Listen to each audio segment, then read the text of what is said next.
Good morning दोस्तों, commerce concept classes में आपका फिर से स्वागत है। एंड आज के दिन हम एक नए टॉपिक पे बात करेंगे जो कि है section 9 subsection 5 of CGST act. And इस सेक्शन में बोला है कि आप सप्लाई ऑफ सर्विस ईसीओ के थ्रू कर रहे हो, उस केस में ईसीओ लाइबल टू पे टैक्स रहेगा, आप नहीं। ओके, एंड जीएसटी की कंप्लायंसेस भी ईसीओ करेगा इसमें। ओके, बेसिकली इसमें तीन कैटेगरी ऑफ सर्विस दी गई है। पहला है रेस्टोरेंट की service.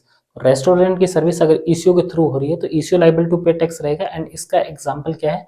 Zomato and Swiggy. Second है होटल एकोमोडेशन की सर्विस। तो होटल एकोमोडेशन की भी सर्विस अगर ईसीओ के थ्रू सप्लाई हो रही है तो ईसीओ लाइबल टू पे टैक्स रहेगा। एंड इसका एग्जाम्पल अपने ले लेते हैं booking.com और अगोडा। ठीक है। थर्ड वन है ट्रांसपोर्टेशन ऑफ पैसेंजर की सर्विस, आप ईसीओ के थ्रू दे रहे हो तो उस केस में ईसीओ लाइबल टू पे टैक्स है। एंड इसका एग्जाम्पल ले लेते हैं हमने red bus and Ola Uber. Okay, basically GST council की जो 52nd मीटिंग हुई थी उसमें एक रिकमेंडेशन आई थी ट्रांसपोर्ट एसोसिएशन के थ्रू। एंड उस रिकमेंडेशन में बोला था कि इंडस्ट्री के लार्ज प्लेयर्स हैं जैसे कंपनीज है उनको 9(5) से बाहर रखो। एंड इसके पीछे रीजन उन्होंने ये दिया था, पहला ये जो कंपनीज हैं ये ट्रांसपोर्टेशन ऑफ पैसेंजर की सर्विस बाय वे ऑफ इसके ईसीओ के थ्रू कर रही है, उस केस में ईसीओ लाइबल टू पे टैक्स हो जाता है। एंड ये जीएसटी की कंप्लायंसेस नहीं कर पाती, उसके कारण इनका मेजर आईटीसी का एक लॉस होता है। और ये जो कंपनीज हैं ये कैपेबल हैं जीएसटी की कंप्लायंसेस करने के लिए। तो उन्होंने बोला कि इन कंपनीज को बाहर रखा जाए और जो स्मॉल प्लेयर्स हैं वो ईसीओ के थ्रू करें क्योंकि वो कैपेबल नहीं है जीएसटी कंप्लायंसेस करने के लिए। ओके, ये इनकी रिकमेंडेशन थी। एंड इसी रिकमेंडेशन के बिहाफ पर सेंट्रल गवर्नमेंट ने एक नोटिफिकेशन जारी किया है।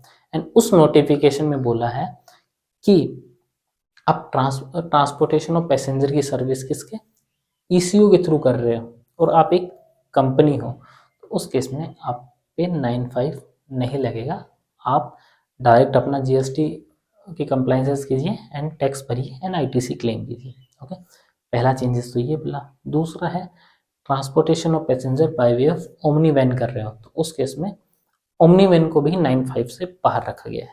ओके, ये नया एक क्लॉज इंसर्ट किया गया है 1A। एंड एक और चेंज किया गया है, वो चेंज बेसिकली क्या है, जो ट्रांसपोर्टेशन ऑफ पैसेंजर है किसके थ्रू कर रहे हो, किस मोड के थ्रू कर रहे हो, उसमें चेंज किया है। तो transportation of passenger by way of कर रहे हो आप radio taxi, maxi cab, motor cab, motorcycle और एनी अदर मोटर व्हीकल। इसमें पहले ओमनी बस भी इंक्लूड था लेकिन अभी गवर्नमेंट ने ओमनी बस को यहाँ से हटा लिया है। ओके, अभी के लिए radio taxi, motor cab, maxi cab, motorcycle और any other motor vehicle definition में है।